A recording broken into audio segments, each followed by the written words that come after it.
In a fit of pandering to my poetic pursuits in college, I took a creative writing class in poetry. It was the first of many creative writing credits. My university didn't have a formal writing program at the time, but you could repeat the smattering of creative writing courses they offered. Upper division courses too, all applied to my English degree. Pretty cool. Okay, the poetry class was no blow-off. You had to produce. We were often given subjects where we could go off free form. But our professor was also a stickler for structured poetry. So we were assigned things like sonnets and haiku. We even had an assignment on limericks. Then one day the professor dropped the dreaded villanelle bomb. And I was kind of looking around. I don't see a single villanelle on any of these. I couldn't get those on the back, but I don't think there were any. It's not... Are you familiar with it? Yeah. There was one at the student contest. Yeah. First oh, there was one. Oh, okay. Yeah, it was. Well, I was going to go through the specifics, but just as a reminder, we'll say a villanelle is a 19-line poem composed of 5 tercets and 1 quatrain with 2 repeating end rhymes, 2 refrains. The rhyme schemes are ABA in the tercets. The quatrain ends the poem with ABAA. The first and third lines of the first tercet serves as the refrains, alternating in each succeeding tercet, and are in fact the last 2 lines of the poem. And you're probably well familiar with Dylan Thomas's "Do Not Go Gentle Into That Good Night." That's one of the classic examples.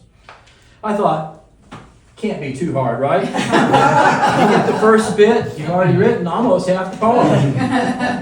True to form, I was probably about 19 at the time.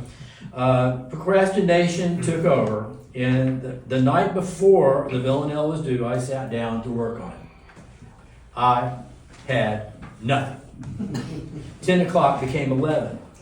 I made some coffee, and as an aside, and we've kind of touched on these old folk things. This was 1972. Home coffee was, at the time, consisted of 2 choices, primarily, perk and instant. I had a stovetop percolator, and as it bubbled away, my mind continued to be a blank. Midnight. The exhaustion was punctuated by a caffeine headache. I stared at the blank page. Around 1, my desperation was intense. But as is so often in life, as I chewed bitter grounds from my last cup of rancid, boiled, cold coffee, my desperation turned to inspiration. I got an idea. I jotted down a few lines and got through the 3rd tercet. It seemed to work. I managed to work out the rest of the poem. I tweaked the words a bit and recopied it to a fresh sheet of paper. 1972, no computer, right? I knew it was a little silly, but I thought it worked. Content, I soon fell asleep. In class, we always read everything aloud. My turn came and I shared my poem. To my surprise, the class loved it, but I have to say the professor hated it. I think he thought I was making fun of the assignment. But as you now know, I was just trying to do anything to pass. Anyway, today, these are my words of encouragement to you all. I firmly believe that if you can pull off a villanelle, you can write just about anything. And I've got 6 published novels to prove it. Now, for the first time in public in 52 years, because I just recently rediscovered this.